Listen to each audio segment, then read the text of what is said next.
Hello, in this video lesson we are going to discuss about the cardiac cycle. We are going to see the stages of the cardiac cycle and the way in which, let's say, the heart makes a cycle to push the blood from the atria to ventricle and then to the whole body.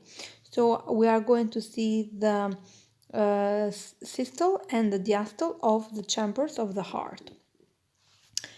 The heart beats around 70 times a minute, and this, let's say, it is a sequence of events, or let's say an altering of the contraction and the relaxation of the atria and ventricles in order to pump the blood through the body. The cardiac cycle, it is a sequence of events which make up one heartbeat.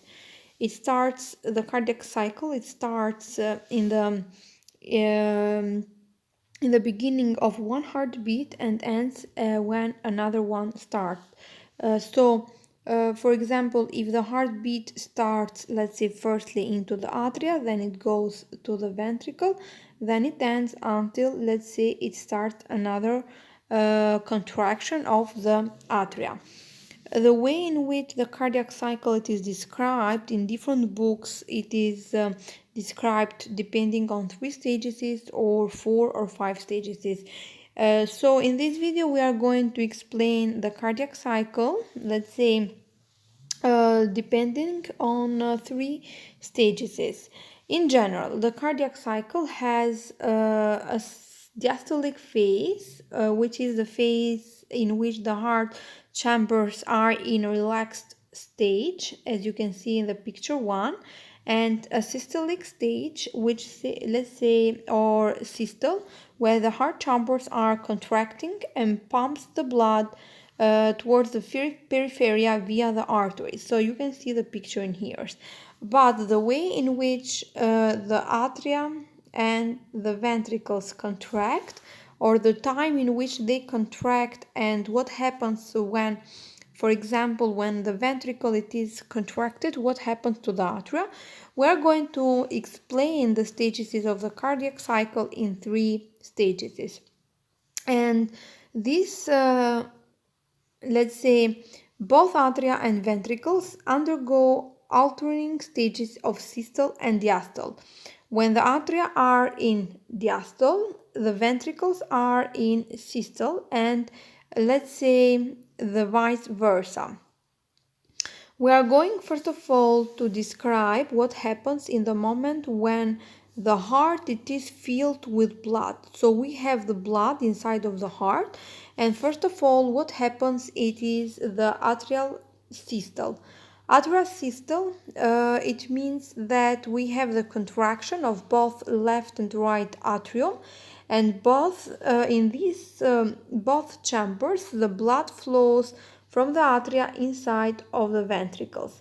In this moment, let's say, we have the opening of the tricuspid valve and bicuspid valve, and the blood flows inside from the atria into the ventricles, and the backflow, let's say, it is prevented from the valves. So we have first of all the atrial systole, where both atria contract. Then let's say 0.0 second after atria contract, the ventricles contract, and we have the ventricular systole. As you can see in here in the picture, the ventricles contract.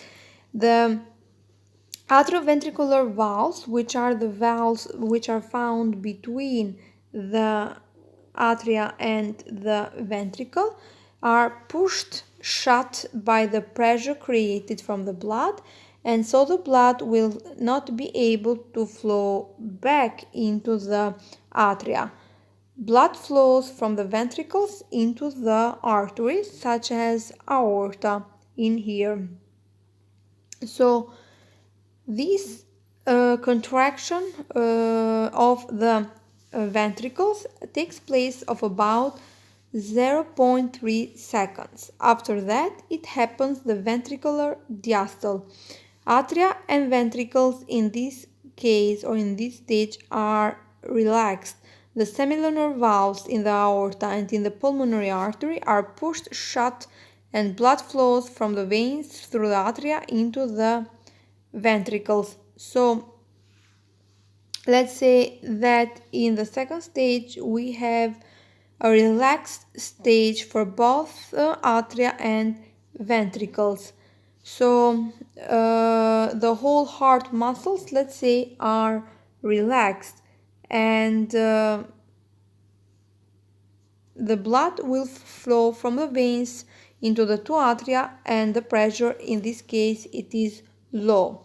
So if we make again a general, we can say that the first stage we have the atrial systole, then we have the ventricle systole, and then we have the ventricular diastole when both of the chambers, atria and ventricle, are relaxed. Now we are going to see the pressure. The pressure into the atrium it is low, while the pressure into the ventricles it is high. Now let's see why happens this thing. Well, the walls of ventricles are much thicker than the wall of the atria because the ventricles need to develop much more force when they contract. So the right ventricle has a small force or a pressure because the blood will only go to the lungs. So here are the lungs. Then if we discuss about, let's say, the walls of the atria, these are much more thinner because the pressure needed for the blood to move from the atria to the ventricle it is low, while the pressure needed to move the blood from the left ventricle to the whole body through the aorta, it is much more, or let's say it requires much more pressure, and so the walls are more thicker and they will stand a very high pressure. So this was the lesson for the cardiac cycle. Thank you.